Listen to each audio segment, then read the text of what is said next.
ദിവ്യകാരുണ്യത്തിന് ഇന്നലെ വൈകുന്നേരം നമ്മുടെ നിലമ്പൂരിന്ന് രമ്യ വർഗീസ് എന്നും പറഞ്ഞ് ഞാൻ ആദ്യം പറഞ്ഞായിരുന്നു ആ സാക്ഷ്യത്തെക്കുറിച്ച്. വൈകുന്നേരം ഇന്നലെ ഒരു 3-4 മണിയായപ്പോൾ രമ്യ വർഗീസ് എന്നും പറഞ്ഞൊരു സഹോദരി ഒരു ഉടമ്പടി സാക്ഷ്യം പറഞ്ഞിട്ടുണ്ട്. അവർ 2021 ഉടമ്പടിക്കാരുത്തിയ. ഇപ്പം എത്ര കൊല്ലമായി? 6 കൊല്ലമായി. 6 കൊല്ലമായിട്ട് അവർ ഉടമ്പടിയില്ല. 5 കൊല്ലമായിട്ട് ഉടമ്പടിയില്ല. ഇനി ഈ രമ്യ വർഗീസ് ഇവിടെ ആദ്യം വരുമ്പോൾ ഹസ്ബൻഡിന് ഗുരുതരമായ രോഗമാണ്. ഇന്നലെ സാക്ഷ്യം അങ്ങനെ പറഞ്ഞു. എനിക്ക് ഇവരെ അറിയത്തില്ല. സാക്ഷ്യം കേട്ടപ്പോൾ ഞാൻ ശ്രദ്ധിച്ചതേ ഉള്ളൂ. ഇപ്പോൾ അതിനുശേഷം അവർ പറഞ്ഞത് അച്ഛനെ ഞാൻ ഭർത്താവുമായിട്ട് വന്ന് കണ്ടു അത്താറയിൽ. ഭർത്താവിൻ്റെ തലയിലച്ഛൻ കൈവച്ച് പ്രാർത്ഥിച്ചതിന് ശേഷം എന്നെ തട്ടിയെന്നാണ് പറഞ്ഞത്. എൻ്റെ അർത്ഥം എന്താണ്? എനിക്കത് മനസ്സിലായെന്ന്. അതാണ് അഭിഷേകം എന്ന് പറഞ്ഞത്. എനിക്കത് മനസ്സിലായെന്ന്. എന്താണ്?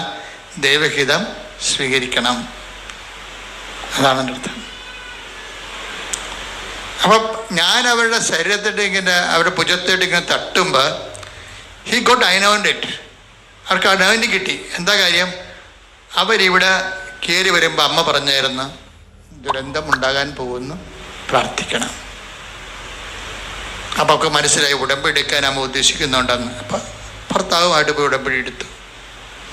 ഭർത്താവിനെ കൊണ്ടുവന്നു കഴിഞ്ഞ് പ്രാർത്ഥിച്ചു കഴിഞ്ഞപ്പോൾ ഞാൻ ഇവളെ തട്ടി. എന്നതിൻ്റെ അർത്ഥം എന്താ? ദൈവഹിതം എന്തായാലും അത് സ്വീകരിക്കണം. എനിക്കപ്പോഴേ അത് മനസ്സിലായി. ആ ദൈവഹിതമാണ് വരുന്നത്. അപ്പം ഞാൻ അന്ന് ശേഷം എൻ്റെ മനസ്സ് ഞാൻ ഒരുക്കി ദൈവഹിതം സ്വീകരിക്കാൻ വേണ്ടി. എൻ്റെ ഭർത്താവ് താമസിയാതെ കർത്താവിൻ്റെ അടുത്തേക്ക് പോയെന്നു. പക്ഷെ പിന്നീടുള്ള ലൈഫ് നമ്മൾ നോക്കണം. ആ ഉടമ്പടിയിൽ ചില ആൾക്കാർ ഇങ്ങനെ എന്തെങ്കിലും സംഭവിച്ചു കഴിഞ്ഞാൽ അതോടുകൂടി ഉടമ്പടി അവസാനിപ്പിച്ച് കളയും. ഇവളും 3 കുഞ്ഞുങ്ങളും അതിനെ ഉള്ളത്. എല്ലാം കൈക്കുഞ്ഞുങ്ങളാണ്. 2 വയസ്സ് 4 വയസ്സൊക്കെ ഉള്ള കുഞ്ഞുങ്ങളാണ് ഉള്ളത്. ഈ 3 കുഞ്ഞുങ്ങളും പ്രായമായ 2 മാതാപിതാക്കന്മാർ. ഇപ്പം നിലമ്പൂർ വനത്തിൻ്റെ അരികിൽ താമസിക്കുക. അപ്പോൾ എന്നാ വിഷയം എന്ന് വെച്ച് കഴിഞ്ഞാൽ അപ്പോൾ വനത്തിൻ്റെ അരികിൽ ഇപ്പോൾ നിങ്ങൾക്ക് അറിയാവില്ല. അവർ പറയുന്നുണ്ട് വെള്ളപ്പൊക്കത്തിൻ്റെ കെടുതിയുള്ള സ്ഥലമാണ് ഇത്, ഞങ്ങൾ താമസിക്കണത്. ഒരു ഓടിട്ട ചെറിയ വീടാണ്. അവിടെ 2 മാതാപിതാക്കന്മാരുണ്ട്, 3 കുഞ്ഞുങ്ങളുണ്ട്. എനിക്ക് ഇങ്ങനെ ഒരു സംഭവം ഉണ്ടായിട്ട് എനിക്കിതിൻ്റെ ആവിയും പുകയും ഒന്നും കർത്താവ് എന്നെ ഏൽപ്പിക്കണില്ല. അതാണ് വിഷയം. അത് നിങ്ങളറിയാം. ഉടമ്പടിയുടെ വേറെ ഒരു ലോകമുണ്ട്. കാര്യം ഇവരെന്ന് വെച്ച് കഴിഞ്ഞാൽ ഉടമ്പടിയെ എന്ന് പറഞ്ഞാൽ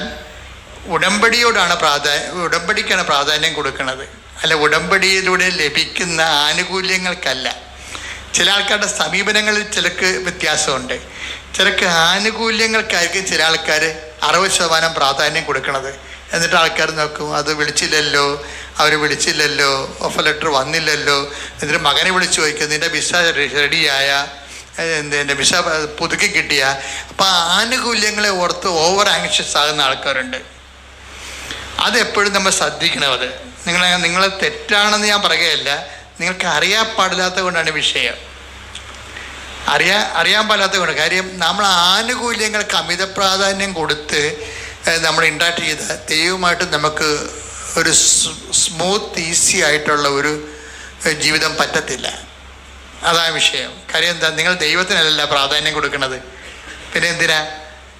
ആനുകൂല്യങ്ങൾക്കാണ്. ജപ്തി നടപടി മാറുന്നു.